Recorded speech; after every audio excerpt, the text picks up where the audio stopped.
A major escalation in Idlib.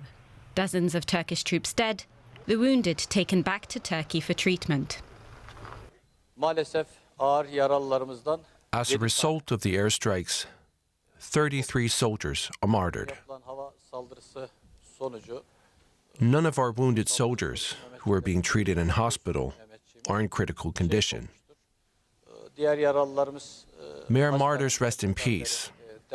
I wish speedy recovery for our wounded soldiers, and I express my condolences to our nation. Turkey's response was swift. Turkish officials released footage showing the retaliatory strikes, saying they have fired on all known Syrian government targets. And near the Turkish border with Greece, refugees are waiting at the border to cross into Europe.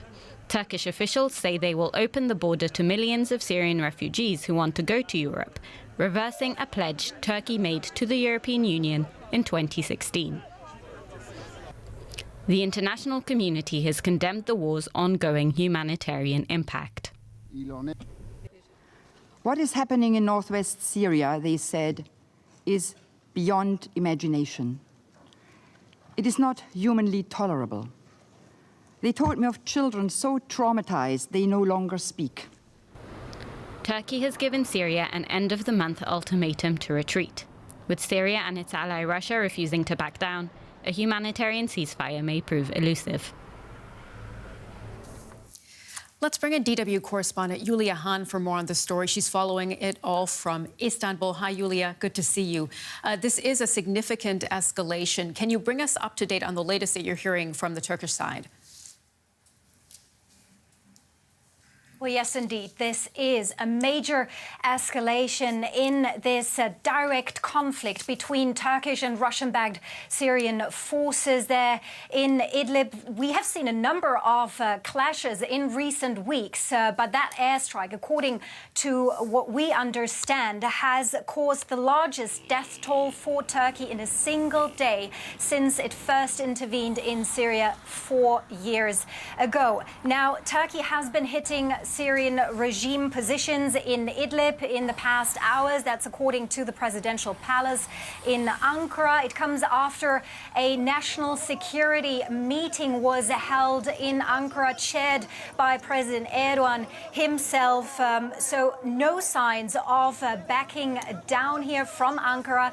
And let me remind you, President Erdogan has also given Damascus a deadline. He wants the Syrian regime forces to withdraw to previously agreed ceasefire lines by the end of the month, which is essentially today or tomorrow. Considering the situation on the ground, this is highly unlikely. So we might see more confrontation, more escalation in the days to come.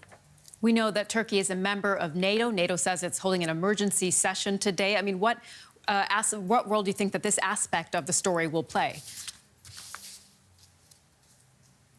Well, this has definitely become a major issue for NATO. The alliance was quick to condemn this deadly airstrike. And as you mentioned, they are holding an emergency meeting at Turkey's request today.